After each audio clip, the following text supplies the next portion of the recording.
Hello students, welcome again in chemistry class, and in this video we are going to study about fuel cell. Actually fuel cell is a type of cell which convert the chemical energy of fuel into electrical energy. अब तक हमने जो cell पढ़े थे उसमें हमने primary और secondary cell के बारे में पढ़ा था। इस सेल में हम ये देखेंगे कि ये एक इस तरह का सेल है जो किसी फ्यूल की केमिकल एनर्जी को इलेक्ट्रिकल एनर्जी में कन्वर्ट करने के काम में आता है। इस सेल में कुछ एडवांटेजेस भी हैं जो हमने दूसरे सेल्स में नहीं देखे, वो सारी चीज़ें हम यहाँ पर देखेंगे। चलिए पहले बात करते हैं इसकी डेफिनेशन की। फ्यूल सेल किसे कहेंगे? Cell which convert chemical energy of fuel into electrical energy is called fuel cell. अब फ्यूल सेल के एग्जांपल में हम जो स्टडी कर रहे हैं that is H2O2 fuel cell. Actually ये हाइड्रोजन पेरोक्साइड नहीं है, ये चीज आपको ध्यान रखनी है। This is H2O2, hydrogen and oxygen both are fuel here. यहाँ पर ये दोनों फ्यूल की तरह काम में आते हैं, इसलिए हम इस सेल को फ्यूल सेल कह रहे हैं। अब अगर हम फ्यूल सेल का डायग्राम देखते हैं तो it is just like this, इस तरह से है। एक कंटेनर है आपके पास, यू हैव टू इलेक्ट्रोड्स। ये जो इलेक्ट्रोड्स हैं ध्यान रखें, ये इलेक्ट्रोड ग्रेफाइट्स के बने हुए हैं। ग्रेफाइट इलेक्ट्रोड है, पेनिट्रेटेड विद या एम्बेडेड विद प्लैटिनम।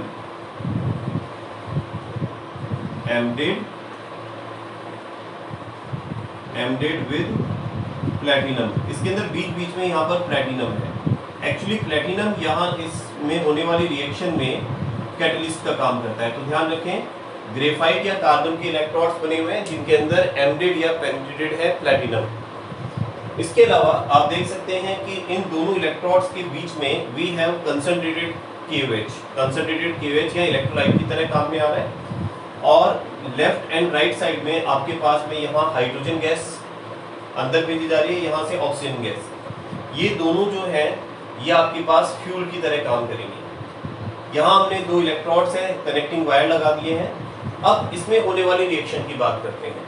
देखिए जैसा मैंने कहा आपको, हाइड्रोजन और ऑक्सीजन यहाँ फ्यूल का काम करते हैं। तो यहाँ अगर हम देखें कि एनोड पर और कैथोड पर क्या रिएक्शन हो रही है, तो हमें पता है कि एनोड आप उसे कहते हैं जहाँ पर ऑक्सीडेशन होता है, जहाँ रिलीज ऑफ इलेक्ट्रॉन होता है। तो आप देख सकते हैं यहाँ पर left hand side we have hydrogen, यहाँ से हम हाइड्रोजन को इसके अंदर भेज रहे हैं। तो जैसे यहाँ हाइड्रोजन अंदर जाएगा तो यहाँ अंदर हमें पता है क्या है, KOH है। KOH means you have K+ ion and OH- ion. तो OH- आयन जो है अवेलेबल है। और यहाँ ध्यान रखिए बेटा, ये पोरस है, जो एनोड और कैथोड है ये पोरस है। तो पोरस होने की वजह से हाइड्रोजन गैस अंदर तक जा सकती है, ठीक है ना। यहाँ अंदर तक हाइड्रोजन गैस जा सकती है। तो ये हाइड्रोजन जब OH के कांटेक्ट में आएगी तो हाइड्रोजन जो है उसका ऑक्सीडेशन होगा।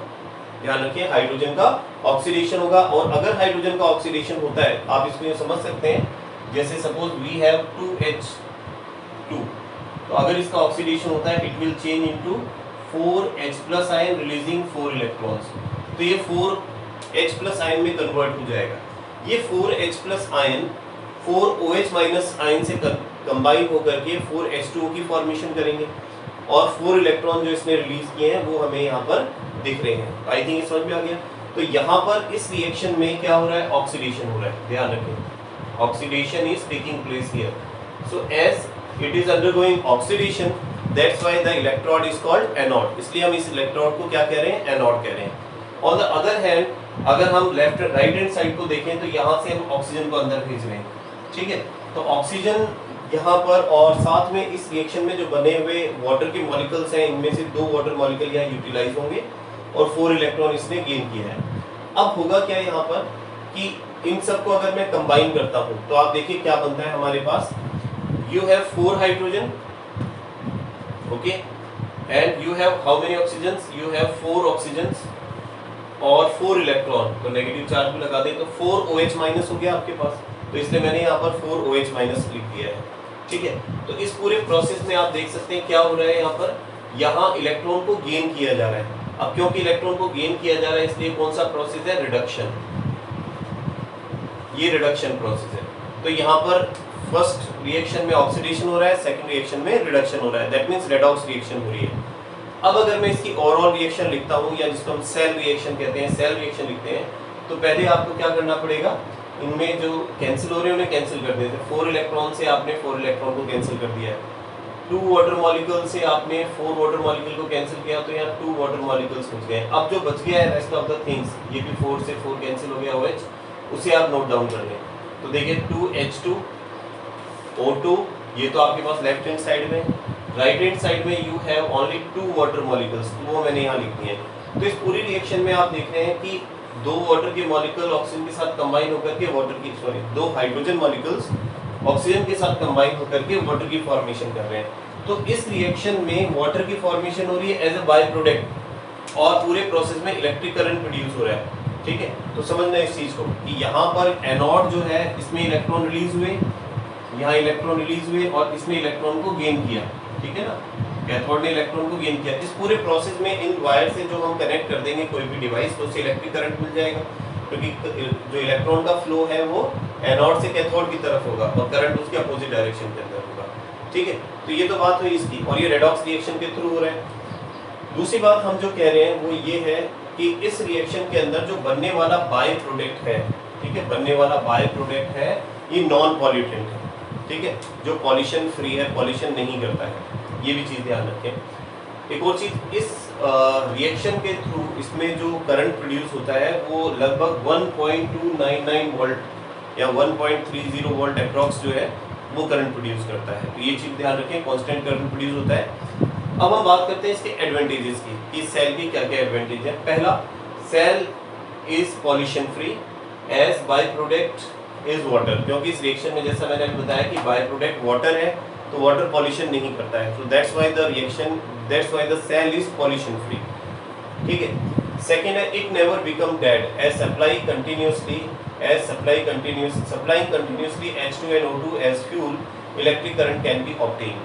सबसे खास बात इसकी ये है कि इसमें जो आप देखें फ्यूल है हाइड्रोजन और ऑक्सीजन, अगर इसको कंटिन्यूअसली सप्लाई करते जाएंगे तो करंट प्रोड्यूस होता जाएगा। आपको करंट नहीं चाहिए, सप्लाई स्टॉप कर दी तो this cell never become dead, ये कभी डेड नहीं होता। हाँ, इसको आप स्टार्ट कर सकते हैं और इसको ऑफ कर सकते हैं। अगर हाइड्रोजन की सप्लाई कम बंद कर देंगे तो ये सेल क्या हो जाएगा, स्टॉप हो जाएगा वर्किंग करना, लेकिन ये डेड नहीं होता है।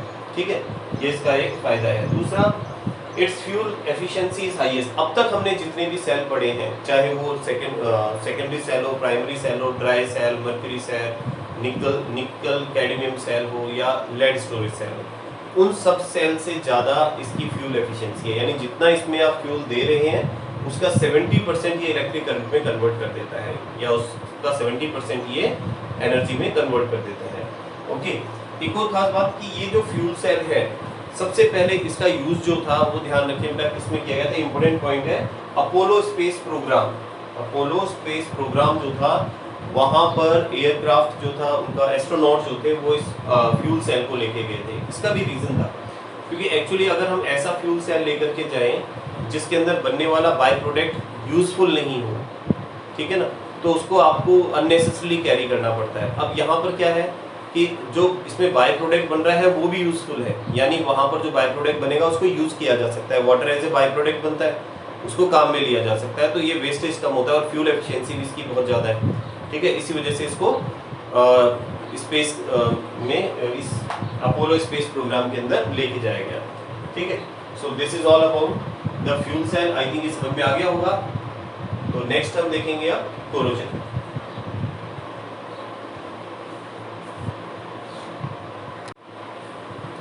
Yes students, let's take corrosion. Corrosion की बात करते हैं। कोरोजन क्या होता है? देखिए, आपने कई बार ऑब्जर्व किया होगा कि कई प्लेसेस पर जहाँ मेटल से बने हुए ऑब्जेक्ट्स होते हैं वो धीरे धीरे डिटीरियोरेट हो जाते हैं, उनकी क्वालिटी ख़राब हो जाती है, उनके ऊपर एक अनडिज़ायरेबल लेयर की फॉर्मेशन हो जाती है। ठीक है, तो ऐसा प्रोसेस कैसे होता है, क्यों होता है, इन सब के बारे में हम इस टॉपिक के अंदर स्टडी करेंगे। तो चलिए पहले देखते हैं व्हाट इज कोरोजन। कोरोजन क्या है? Actually corrosion the process of eating away of metal. Metal का ईटिंग अवे हो जाना। ईटिंग अवे मीन्स यहाँ डिटीरियोरेट हो जाना, खराब हो जाना। ठीक है ना, तो आप देखिए the eating away of metal by the presence of water and oxygen. जो आपके पास एटमॉस्फेयर में वाटर है या मॉइस्चर है और ऑक्सीजन है एटमॉस्फेयर के अंदर, उससे मेटल का खराब हो जाना and to form undesirable metal oxide, hydroxide and carbonate, और वो अपने सरफेस के ऊपर एक unwanted undesirable metal oxide, metal hydroxide या मेटल कार्बोनेट की लेयर की फॉर्मेशन कर देता है। यानी जो मेटल प्योर फॉर्म में था वो मेटल अब ऑक्साइड में, वो मेटल अब कार्बोनेट में या हाइड्रोक्साइड में चेंज हो गया है, जिससे उस मेटल की जो क्वालिटी है वो डिटीरियोरेट हो जाती है, खराब हो जाती है, और इसी प्रोसेस को हम क्या कहते हैं, कोरोजन। This is corrosion. अब कोरोजन का सबसे बढ़िया जो एग्जांपल है, we have rusting of iron. Rusting of iron is an example of corrosion. इसके अलावा भी कोरोजन होते हैं, आपने ऑब्जर्व किया होगा सिल्वर का ब्लैक हो जाना, कॉपर मेटल जो है उसके ऊपर ग्रीनिश लेयर की फॉर्मेशन हो जाना, तो these are the example of corrosions. But यहाँ हम जो डिटेल के अंदर स्टडी करेंगे, we will study about rusting of iron. ठीक है, इट इज वेरी कॉमन, बहुत ही कॉमन एग्जांपल है ये। आपने देखा होगा कि आयरन जो होते हैं, जब लगातार उसे आप मॉइस्चर के कांटेक्ट में रखें, एयर के कांटेक्ट में रखें, तो कुछ टाइम बाद उन आयरन मेटल्स के ऑब्जेक्ट्स के ऊपर एक ब्राउन कलर की लेयर की फॉर्मेशन हो जाती है, उसी को हम रस्टिंग कहते हैं। ये रस्टिंग किस तरह से होती है, इसे हम यहाँ पर स्टडी करेंगे। चलिए देखते हैं। तो रस्टिंग ऑफ आयरन की अगर हम बात करें, तो रस्टिंग ऑफ आयरन एक इलेक्ट्रोकेमिकल कोरोजन है। अब इलेक्ट्रोकेमिकल कोरोजन इसलिए कहा है हमने क्योंकि यहाँ पर एक इलेक्ट्रोकेमिकल सेल की फॉर्मेशन होती है। जब इसमें रिएक्शन होती है तो एक इलेक्ट्रोकेमिकल सेल की फॉर्मेशन होती है, एक एनोड बनता है, कैथोड बनता है उस मेटल में ही, और फिर वो धीरे धीरे मेटल खराब हो जाता है। ठीक है, अब ये प्रोसेस कैसे होता है ये हम स्टडी करेंगे। देखिए, इसकी शुरुआत इस तरह से होती है कि water drops containing dissolve CO2। आपको पता है कि एटमॉस्फेयर में मॉइस्चर होता है, यानी वाटर ड्रॉपलेट्स होती हैं। ठीक है, वो एटमॉस्फेयर में जो कार्बन डाइऑक्साइड और वाटर ऑक्सीजन है उसके साथ में डिसॉल्व होकर के आयरन सरफेस के ऊपर एक थिन लेयर की फॉर्मेशन करती है। ठीक है, and due to dissolve CO2, और इस डिसॉल्व CO2 की वजह से water layer act as electrolyte containing H+ and CO3 2-। Actually अगर ये CO2 वाटर के अंदर डिसॉल्व होगी तो नेचुरल है कार्बनिक एसिड की फॉर्मेशन करेगी, और कार्बनिक इसको हम यूं लिख सकते हैं, जैसे इसको हम यूं लिखें कि कार्बनिक एसिड बनाया इसने, H2CO3 की फॉर्मेशन होगी।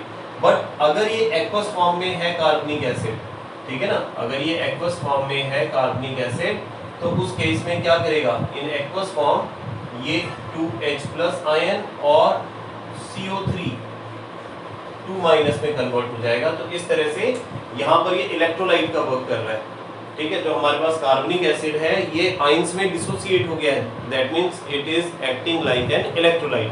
तो यहाँ से स्टार्टिंग होती है कोरोजन की। इसके बाद आयरन एक्ट एज एनोड। जो आयरन मेटल है वो एनोड का काम करेगा। जैसे हम यहाँ डायग्राम में भी देख सकते हैं, ये हमने एक आयरन का ऑब्जेक्ट लिया है, इसके ऊपर एक वाटर ड्रॉपलेट है, और हम ये मान रहे हैं कि आयरन यहाँ से थोड़ा सा टूटा हुआ है, मतलब उसमें कहीं पर थोड़ी बहुत जैसे इम्परफेक्शन या कुछ डिफेक्ट्स है, तो आयरन में कोरोजन ज़्यादा होता है, तो यहाँ पर ये एनोड का वर्क कर रहा है। ठीक है, तो यहाँ हम कह रहे हैं iron act as anode while impurity present in it, और उसमें जो इम्प्योरिटी प्रेजेंट होती है वो कैथोड का काम करती है। ठीक है, अभी अपन इसको डिटेल में देखेंगे। Thus a small electrochemical cell is formed। एक छोटी इलेक्ट्रोकेमिकल सेल की फॉर्मेशन होती है on the surface of iron, और उसमें जो रिएक्शन होती है वो किस तरह से होती है। अब हमने पढ़ा है कि इलेक्ट्रोकेमिकल सेल में एक एनोड होता है जहाँ इलेक्ट्रॉन रिलीज होते हैं, कैथोड होता है जहाँ इलेक्ट्रॉन गेन होते हैं। तो यहाँ पर आपके पास जब अपन कह रहे हैं कि इलेक्ट्रोकेमिकल सेल की फॉर्मेशन हो रही है आयरन मेटल के ऊपर, तो वहाँ iron itself will act as anode. Iron खुद एक एनोड का काम करेगा। तो यहाँ जब आयरन एनोड का काम कर रहा है तो आयरन पर कौन सी रिएक्शन होगी, देखो आप, Fe जो है वो Fe2+ में कन्वर्ट होगा after releasing 2 electron. So oxidation is taking place here. ठीक है ना, यहाँ ऑक्सीडेशन हो रहा है। If we talk about the cathode, अगर हम कैथोड की बात करें तो हमने कहा जो इम्प्योरिटीज होती हैं वो कैथोड का काम करती हैं। ठीक है, तो इम्प्योरिटीज क्या है यहाँ पर, तो आपके पास डिसॉल्व फॉर्म में H+ आयन प्रेजेंट है, ये इम्प्योरिटी का वर्क कर रहा है। तो जो आप देखिए कि जो since H+ ion present in the water layer, thus reduction of oxygen takes place by H+ an electron. तो होगा क्या, इसने इलेक्ट्रॉन रिलीज किया, और ये इलेक्ट्रॉन जो वाटर में पहले से H+ आयन है, एटमॉस्फेयर में ऑक्सीजन है, और इसने जो इलेक्ट्रॉन रिलीज किया उसको गेन करके वापस वाटर की फॉर्मेशन कर देंगे। ध्यान रखना बेटा, ऑक्सीडेशन तभी होता है जब रिडक्शन होने के लिए तैयार हो। मतलब अगर इलेक्ट्रॉन कोई रिलीज कर रहा है तो ऐसा तभी होगा जब कोई इलेक्ट्रॉन गेन करने के लिए रेडी हो। तो यहाँ Fe ने इलेक्ट्रॉन इसलिए रिलीज किए क्योंकि इसमें जो H+ आयन प्रेजेंट है वाटर ड्रॉपलेट्स में, वो उन इलेक्ट्रॉन को गेन करने के लिए रेडी है। जैसा कि हम यहाँ देख रहे हैं कि H+ ऑक्सीजन की प्रेजेंस में इन इलेक्ट्रॉन्स को गेन करके इसके साथ किसकी फॉर्मेशन करेगा, वाटर की फॉर्मेशन करेगा। तो यहाँ ऑक्सीडेशन हो गया और यहाँ क्या हो गया, रिडक्शन हो गया। इसके बाद क्या होता है, अगर अपन इसकी ओवरऑल रिएक्शन देखें, इन दोनों रिएक्शन को कंबाइन करके अगर मैं लिखता हूँ तो इस तरह से लिखूंगा, इलेक्ट्रॉन से इलेक्ट्रॉन कैंसिल कर देता हूँ मैं, ठीक है, और फिर इस रिएक्शन को अपन लिखते हैं। तो Fe और H+ आयन, तो देखिए आपके पास Fe और H+ आयन और साथ में ऑक्सीजन, ये तो आपके पास रिएक्टेंट हो गए। प्रोडक्ट साइड में आपके पास 2Fe 2+ आयन है और वाटर की फॉर्मेशन हो रही है, ये हमने यहाँ लिख दिया। तो इस पूरे प्रोसेस में Fe ने इलेक्ट्रॉन रिलीज किए, Fe2+ में कन्वर्ट हुआ यानी ऑक्सीडेशन हुआ, और यहाँ पर इसने H+ ने इलेक्ट्रॉन गेन किए और इसके साथ में ये वाटर की फॉर्मेशन कर दी है। अब जो हमारे पास Fe2+ आयन की फॉर्मेशन हुई है इसके अंदर, अगले प्रोसेस में Fe2+ कन्वर्ट हो जाएगा Fe3+ के अंदर, ठीक है, और साथ में एटमॉस्फेरिक ऑक्सीजन को लेकर के, ठीक है, ये Fe2O3 की फॉर्मेशन करेगा और उसके बाद में वाटर ऑफ क्रिस्टलाइजेशन ऐड हो जाएंगे X नंबर ऑफ, और उसी को हम, वो रेडिश ब्राउन कलर का पाउडर बनेगा और उसी को हम क्या बोलते हैं, उसी को हम रस्टिंग कहते हैं। इसको हम यहाँ रिएक्शंस की हेल्प से देखते हैं। जैसे हमने कहा Fe2+ जो यहाँ फॉर्मेशन हुई है इस रिएक्शन में दिखा है हमें, ये एटमॉस्फेरिक ऑक्सीजन और वाटर के साथ रिएक्शन करके Fe2O3 और 8H+ रिलीज कर रहा है। तो यहाँ देखो Fe2+ है, इसकी ऑक्सीडेशन स्टेट 2+ है, और यहाँ पर इसकी ऑक्सीडेशन स्टेट क्या है, Fe3+ है, ध्यान रखना। तो यहाँ पर इसका क्या हुआ, फर्दर ऑक्सीडेशन हो गया है, ठीक है। और ये जो बना है हमारे पास Fe2O3, ये जब एटमॉस्फेरिक वाटर के कांटेक्ट में आएगा तो इसे वाटर ऑफ क्रिस्टलाइजेशन की फॉर्म में कनेक्ट हो जाएगा। ये X जो है नंबर ऑफ वाटर मॉलिक्यूल्स हैं जो क्रिस्टलाइजेशन ऑफ वाटर की फॉर्म में है, और इसका कलर रेडिश ब्राउन है जिसको हम क्या बोलते हैं, रस्ट कहते हैं। तो ये रस्टिंग हो गई है हमारे पास में, ठीक है।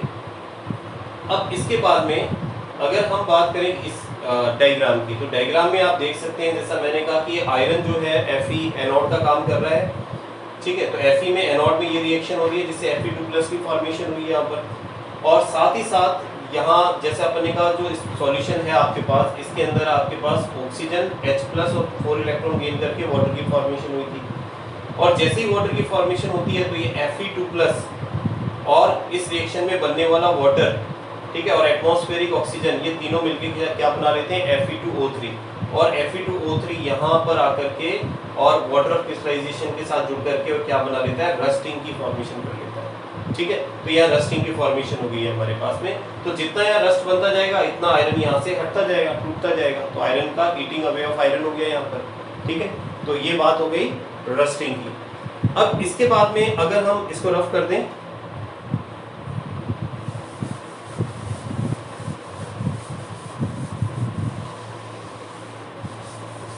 चलिए अब इसके बाद हम बात करते हैं कि ऐसे कौन कौन से मेथड्स हैं जिनकी हेल्प से हम रस्टिंग को रोक सकते हैं, या हम कहें कि प्रिवेंशन ऑफ रस्टिंग किस तरह से किया जा सकता है। तो अब हम आगे बात करेंगे प्रिवेंशन ऑफ रस्टिंग के बारे में, ठीक है। तो कुछ तो कॉमन एग्जांपल आपको पता ही होंगे कि रस्टिंग को रोकने के लिए आप लोग क्या करते हैं, क्योंकि ये तो बिल्कुल एक कॉमन चीज है जो हम लोग को ऑब्जर्व करते हैं इस चीज को। चलिए तो हम बात कर रहे हैं prevention of corrosion, prevention of corrosion, corrosion को का प्रिवेंशन कर रहे हैं। तो पहला मेथड बताएं आप जो आपने ऑब्जर्व किया हो कि इस तरह से हम कोरोजन को प्रिवेंट करते हैं। तो देखिए कोरोजन को प्रिवेंट करने के लिए एक मेथड होता है हमारे पास जिसे हम कहते हैं बैरियर प्रोटेक्शन, ठीक है। एक्चुअली ये बैरियर प्रोटेक्शन क्या है, बैरियर प्रोटेक्शन, देखिए बैरियर प्रोटेक्शन क्या होता है, बैरियर का मतलब होता है अवरोधक जो रोक दे चीज को, ठीक है, उसे हम बैरियर कहते हैं। अब हमें पता है कि रस्टिंग कब होती है, जब आयरन एटमॉस्फेरिक मॉइस्चर और ऑक्सीजन के कांटेक्ट में आता है। अगर हम बीच में कोई एक बैरियर लगा दें कि वो ऑक्सीजन और मॉइस्चर के कांटेक्ट में नहीं आया आयरन, तो उस समय उसकी रस्टिंग रुक जाएगी। तो इसके लिए हम क्या कर सकते हैं बैरियर मेथड के लिए, बैरियर प्रोटेक्शन के लिए, आप पेंटिंग काम में ले सकते हो, ठीक है, आप पेंटिंग करके लेयर बना सकते हो, ठीक है, उसके ऊपर, या फिर आप क्या कर सकते हैं, ग्रीसिंग कर सकते हैं, ठीक है, ग्रीसिंग से भी आप क्या कर सकते हैं, इसको रोक सकते हैं। तो पेंटिंग हो गया, ग्रीसिंग हो गया, इसके अलावा ऑयलिंग हो सकती है, ठीक है, ऑयलिंग भी आप कर सकते हैं, तो उससे भी यहाँ पर रस्टिंग रुक जाती है, क्योंकि ऑयल की एक लेयर बन जाती है जो रस्टिंग को रोक देती है। इसके अलावा एक मेथड और आता है जिसे हम बोलते हैं इलेक्ट्रोप्लेटिंग। इलेक्ट्रोप्लेटिंग क्या है, देखो, इलेक्ट्रोप्लेटिंग, इलेक्ट्रोप्लेटिंग में आप क्या करते हैं कि जो मेटल है उस मेटल के सरफेस पर किसी दूसरे मेटल की एक लेयर चढ़ा देते हैं, और जब तक वो लेयर प्रेजेंट होती है उस मेटल के सरफेस के ऊपर, डायरेक्टली उसके कांटेक्ट में मॉइस्चर या ऑक्सीजन नहीं आता है और रस्टिंग नहीं होती है, ठीक है। तो ये भी एक मेथड हो सकता है। इसके अलावा एक मेथड है जिसे हम कहते हैं सैक्रिफिशियल प्रोटेक्शन। सैक्रिफिशियल प्रोटेक्शन में क्या होता है, सैक्रिफिशियल प्रोटेक्शन, इसमें क्या होता है, किसी ज्यादा रिएक्टिव एलिमेंट को अपना सेक्रीफाइस करना पड़ता है। अगर आप कोई ऐसा मेटल लें जो इससे ज्यादा रिएक्टिव है और उसकी लेयर अगर आप आयरन के ऊपर लगा रहे हैं, ठीक है, तो जब तक वो लेयर रहेगी तब तक वो सेफ रहेगा, और लेकिन क्योंकि वो ज़्यादा रिएक्टिव है तो नेचुरल है कि धीरे धीरे उसका रस्टिंग तो होगा ही होगा, या कहीं उसका कोरोजन होगा। तो जब वो लेयर हट जाएगी तो वापस क्या होगा, आयरन का कोरोजन स्टार्ट हो जाएगा। तो इसके अंदर एक सबसे बढ़िया मेथड है जिसे हम कहते हैं गैल्वेनाइजेशन। गैल्वेनाइजेशन, गैल्वेनाइजेशन में क्या करते हैं आप, लेयरिंग, मतलब जिंक की लेयर को आप अप्लाई करते हैं किसके ऊपर, मेटल के ऊपर। ध्यान रखें, मेटल के ऊपर जिंक की लेयर को अगर आप अप्लाई करेंगे तो जब तक वो जिंक की लेयर रहेगी उसके ऊपर तब तक उसकी प्रोटेक्शन होती रहेगी। तो ध्यान रखना, formation of zinc layer on iron, ठीक है ना, आयरन के ऊपर जिंक की लेयर की फॉर्मेशन करके आप सैक्रिफिशियल प्रोटेक्शन कर सकते हैं। और थर्ड जो आता है, थर्ड ये मेथड है हमारे पास, इसको हम बोलते हैं इलेक्ट्रिकल प्रोटेक्शन। अब इलेक्ट्रिकल प्रोटेक्शन क्या है, इलेक्ट्रिकल प्रोटेक्शन,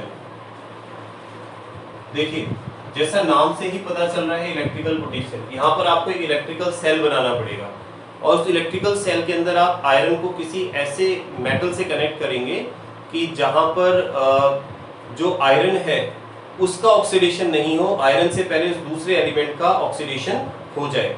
तो आप देखिए, जैसे एक सिंपल सा एग्जांपल ले रहा हूं इसको समझाने के लिए मैं, जैसे आपने देखा होगा कि जो पाइप्स लाइन होती हैं जो आयरन की बनी होती है, जिनको नीचे ग्राउंड के नीचे लगाया जाता है, तो इन आयरन से बने हुए पाइपलाइन के साथ में कनेक्ट कर दिया जाता है एक वायर को, और साथ में ज़्यादा रिएक्टिव मेटल जो है उसको भी अंडरग्राउंड कर दिया जाता है, जैसे ये अंडर द ग्राउंड है।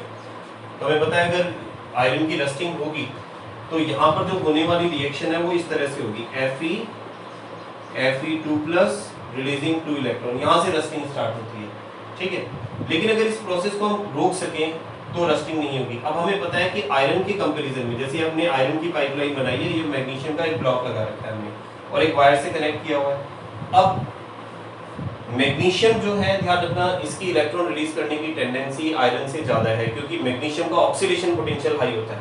तो जैसे ये रिएक्शन होती है वैसे ही मैग्नीशियम क्या करता है, मैग्नीशियम इलेक्ट्रॉन रिलीज करके Mg2+ में कन्वर्ट होता है, ठीक है, और ये इलेक्ट्रॉन यहाँ से वापस इसकी तरफ आता है। तो यहाँ पर क्या होगा, जो Fe2+ है वो इलेक्ट्रॉन गेन करके वापस इसमें कन्वर्ट हो गया Fe में। तो एक्चुअली होता है क्या, वैसे तो ये रिएक्शन होती नहीं है, जब तक Mg है तो Mg पहले इलेक्ट्रॉन रिलीज करेगा, लेकिन अगर रिएक्शन हो भी गई तो Mg जो है वो इलेक्ट्रॉन जब रिलीज करेगा तो जिसका ऑक्सीडेशन हो गया उसका वापस रिडक्शन हो जाएगा। तो यहाँ पर हमने इसको क्या बना दिया, हमने जो आयरन है उसको क्या बना दिया, कैथोड बना दिया है, ठीक है, और जो दूसरा मेटल है उसको हमने एनोड बना दिया है, ठीक है। तो इस तरह से एक सेल की हमने वो बना दी है, फॉर्मेशन कर दी है इसके अंदर, तो एक तरह से इलेक्ट्रिकल प्रोटेक्शन का काम कर रही है, ठीक है ना। तो इस तरह से भी आप इसको सेव कर सकते हैं। इसके अलावा क्या होता है, एक और मेथड है जिसमें एंटी रस्ट सॉल्यूशन हम यूज में लेते हैं। एंटी रस्ट सॉल्यूशन की फॉर्म में आप फॉस्फेट और क्रोमेट के सॉल्यूशन काम में लेते हैं, ठीक है। तो फोर्थ है आपके पास यूजिंग एंटी रस्ट सॉल्यूशन। ठीक है, तो इसमें आप लोग क्या यूज में लेते हैं, सॉल्यूशन ऑफ फॉस्फेट और क्रोमेट। एक्चुअली फॉस्फेट और क्रोमेट के जो सॉल्यूशंस होते हैं इनके अंदर प्रॉपर्टी होती है कि जब तक इनकी जो लेयर होती है वो एक्चुअली में दिखाई नहीं देती है, ठीक है ना, एक इनविजिबल एक लेयर बन जाती है, ट्रांसपेरेंट लेयर कह सकते हैं हम मेटल के ऊपर, और जब तक ये लेयर रहती है तब तक इसकी रस्टिंग नहीं होती है। तो ये लेयर जो है, ये भी ध्यान रखना है, इसको रस्ट से बचाने का काम करती है। इसके लिए हम क्या करते हैं, मेटल को जो आपके पास क्रोमेट और फॉस्फेट का जो सॉल्यूशन है उसके अंदर मेटल के आर्टिकल को डिप कर देते हैं, ठीक है, उसके बॉइलिंग सॉल्यूशन में, और डिप करने के बाद में उसके ऊपर एक लेयर की फॉर्मेशन हो जाएगी, और जब तक वो लेयर रहेगी तब तक वहां पर रस्टिंग नहीं होगी। ठीक है, तो ये आपका टॉपिक हो गया रस्टिंग ऑफ आयरन। तो इसके साथ ये चैप्टर भी खत्म हो गया है। ठीक है, और बाकी फिर हम मिलेंगे नए चैप्टर के साथ में नए वीडियो में, तब तक बाय।